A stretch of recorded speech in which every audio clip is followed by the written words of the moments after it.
वे कौन से लोग हैं जिनके घर में लक्ष्मी आकर के हमेशा निवास करती है। चाणक्य कहते हैं उनकी जिंदगी में उनके घर में 3 बातें होती हैं। जिनके घर में 3 बातें हैं वहां लक्ष्मी सदैव रहती है। क्या? मूर्खा यत्र न पूज्यन्ते धान्यम यत्र सुसंचितम, दाम्पत्य कलहो नास्ति, श्री स्वयं आगता है। जिनके घरों में मूर्खों का सम्मान नहीं होता है, जिनकी पार्टी में मूर्खों का आदर नहीं, वो पार्टी विकास करेगी। जिसकी पार्टी में बुद्धिमान का आदर होता है, बुद्धिमान को कमान संभलाई जाती है, जिनके आश्रमों में बुद्धिमान को नेतृत्व दिया जाता है, उस आश्रम का विकास होता है, वहां लक्ष्मी आती है। जिनके आश्रम में मूर्ख को महंत बना दिया गया, बुद्धिहीन को, वह आश्रम की लक्ष्मी भी भाग जाती, वहां लक्ष्य सब ठंडे हो जाते हैं। और जिनके घर में मूर्खों का आदर नहीं है, बुद्धिमानों का आदर है। मूर्खा यत्र न पूज्यन्ते धान्यम यत्र सुसंचितम, और जिसके घर में अन्न के दाने का अपमान नहीं होता है, अन्न के एक एक दाने को संभाल कर प्रयोग किया जाता है, बचे हुए अन्न को गौमाता को खिला दिया जाता है, या सुबह फिर उसको थोड़ा गर्म करके ग्रहण कर लिया जाता है। अभी हमारे आश्रम पर कमिश्नर आए थे, मुरादाबाद मंडल के 6 जिलों के कलेक्टरों के अफसर, और लखीमपुर खीरी के कलेक्टर भी आए थे, और गोला गोकर्णनाथ के तहसीलदार आए थे। तो तहसीलदार मुझसे बता रहा था कि मेरे घर में भोजन बच जाता है। मैंने कहा आश्रम में भोजन कर लो। बोले नहीं, क्योंकि घर में सब्जी और दाल और चावल बनाकर रख कर आए हैं, और रोटी भर बनाना है, आटा मार कर रख दिया है। उसकी वाइफ भी आई थी, तो कह रहे थे मेरे घर में जब भोजन बच जाता है उसको सुरक्षित रखता हूँ और सवेरे गर्म करके फिर खा लेता हूँ। मैं भी एक गरीब घर का लड़का था, अब तहसीलदार हुआ हूँ, अब एसडीएम बनने वाला हूँ, उप जिलाधिकारी होने वाला हूँ, और गुरुदेव ये मेरी वाइफ है, बिल्कुल सिंपल रहती है, एक एक दाने का सम्मान करती है। जिसके घर में चाणक्य कहते हैं अन्न का अपमान नहीं होता है, अन्न का दाना फेंका नहीं जाता है, अन्न का सम्मान किया जाता है, उस घर में लक्ष्मी दिन दुनी रात चौगुनी बढ़ती रहती है। इसलिए अन्न को कभी फेंकना नहीं चाहिए।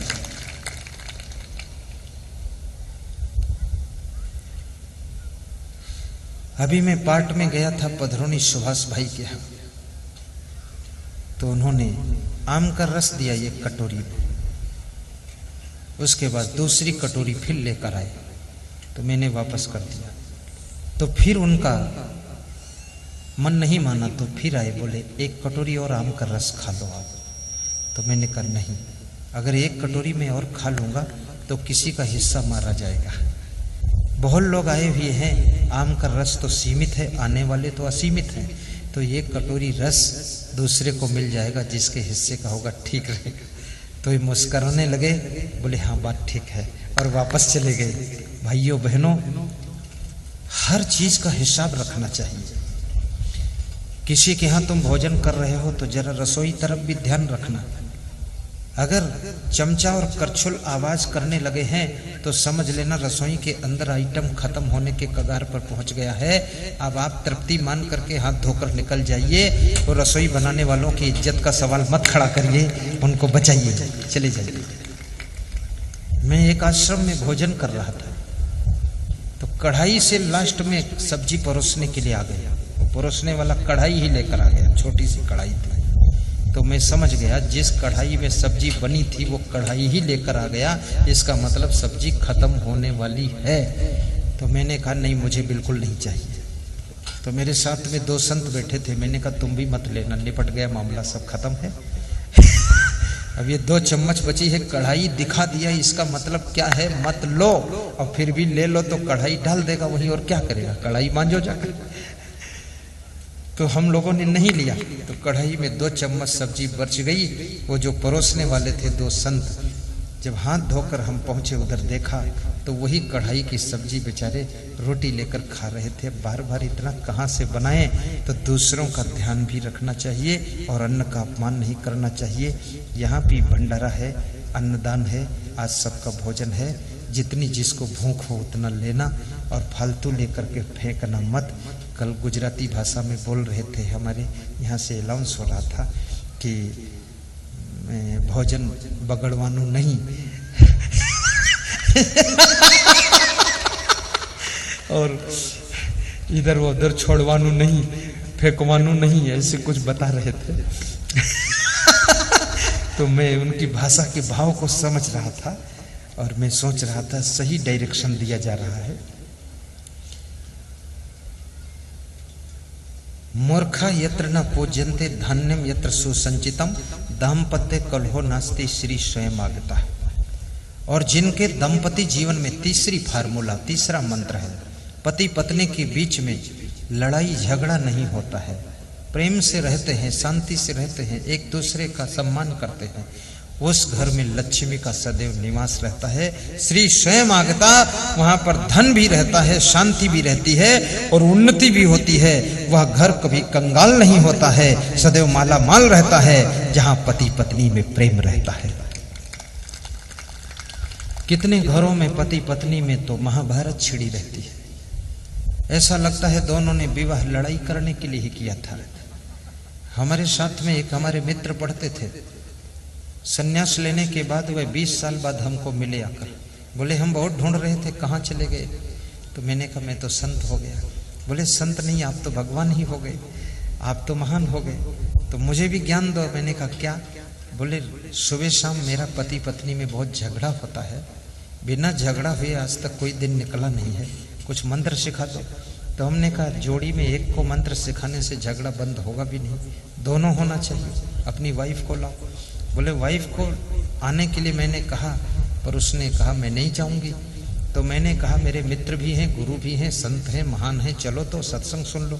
तो उसने कहा वो हमें क्या सत्संग सुनाएंगे, उनको हम खुद सत्संग सुना देंगे। ऐसा बोला मेरी पत्नी ने, बड़ी अहंकार की बात किया। तो मैंने कहा फिर भी ले आओ, हमको ही सुना दे आकर के, मैं सबको सुनाता हूँ, तेरी पत्नी मुझे सुना देगी, मैं भी ज्ञान सीख लूंगा। बहुत कोशिश किया, वो 1 साल नहीं आई।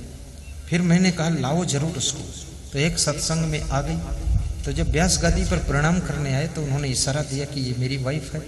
तो मैंने उसको विशेष रूप से एक फूल दिया और हमने कहा धन्यवाद है, फूल की तरह खुशबू देना, फूल की तरह कोमल रहना और फूल की तरह सबकी प्यारी बन जाना।